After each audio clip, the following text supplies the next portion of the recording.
Salam Patunggilan. Bapak Ibu Saudara yang terkasih di dalam Tuhan, pada pagi hari ini kembali kita berjumpa di dalam Sapa Pagi GKJW Manuan.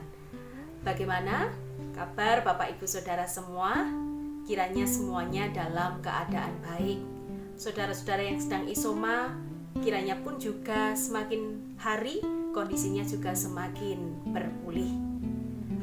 Minggu ini kita masuk di dalam Pekan Kebangunan Wanita, sehingga kita akan mengulik tema tentang perempuan yang berhikmat. Sesungguhnya tidak ada habisnya jika kita berbicara tentang dunia perempuan. Perempuan yang mana?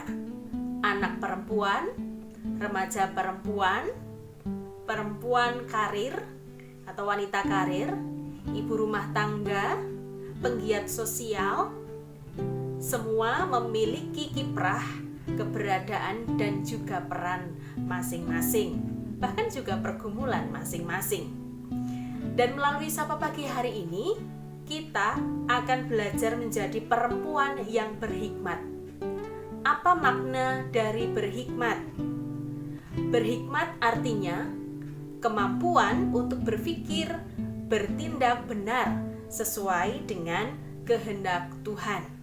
Sehingga ini sangat penting untuk dimiliki oleh setiap orang, termasuk juga kita, kaum perempuan. Lalu bagaimana supaya kita bisa menjadi perempuan-perempuan yang berhikmat? Mari kita belajar dari firman Tuhan, Amsal 9 ayat 10. Amsal 9 ayat 10, permulaan hikmat adalah takut akan Tuhan, dan mengenal Yang Maha Kudus adalah pengertian. Bapak Ibu Saudara yang terkasih di dalam Tuhan, kunci berhikmat yang pertama adalah menjadi pribadi yang takut akan Tuhan. Takut artinya hormat, tunduk, dan terus berusaha dekat dengan Tuhan, menjalin relasi dengan Tuhan dalam kehidupan keseharian, dengan memperhatikan firman-Nya dan juga menjaga komunikasi yang baik dengan Tuhan setiap hari.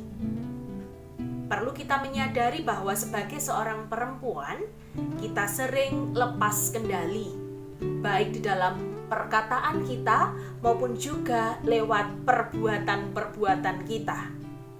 Kedekatan kita dengan Tuhan akan menolong kita untuk memahami apa yang menjadi maksud Tuhan dan bertindak dengan tepat. Sehingga segala hal yang kita lakukan akan membawa dampak baik bagi diri kita sendiri maupun juga orang-orang di sekitar kita. Dengan hikmat, kita akan dimampukan Tuhan untuk mengendalikan diri dengan baik. Tahu kapan harus berbicara, kapan kita harus diam, supaya kondisi tidak semakin memanas. Misalnya saat debat kusir di tengah-tengah perdebatan di keluarga kita. Kapan kita lembut, kapan juga kita tegas, supaya perbuatan buruk tidak menjadi habit atau kebiasaan bagi anak-anak kita. Kapan harus melakukan sesuatu, kapan juga harus menahan diri demi kebaikan. Contoh, jika ada kata-kata yang kurang tepat, kata-kata kasar, kata-kata yang tidak pantas dialamatkan kepada kita, kita tidak membalas. Bukan karena kita tidak bisa, namun tahu bahwa saat kita membalas, tidak akan ada gunanya, karena justru akan menambah daftar panjang persoalan. Dengan begitu, dengan kita berhikmat, kesan sebagai perempuan sebagai sumber ketidakbaikan di beberapa sisi kehidupan. Tukang gosip, tukang adu-adu akan dapat kita singkirkan dari kesan kita, dari kiprah kita sebagai seorang perempuan. Sehingga kita akan hadir sebagai pembawa pencerahan, sebagai pembawa pemulihan. Selamat menjadi perempuan yang berhikmat. Tuhan Yesus memberkati kita semua. Amin. Mari bersama kita berdoa.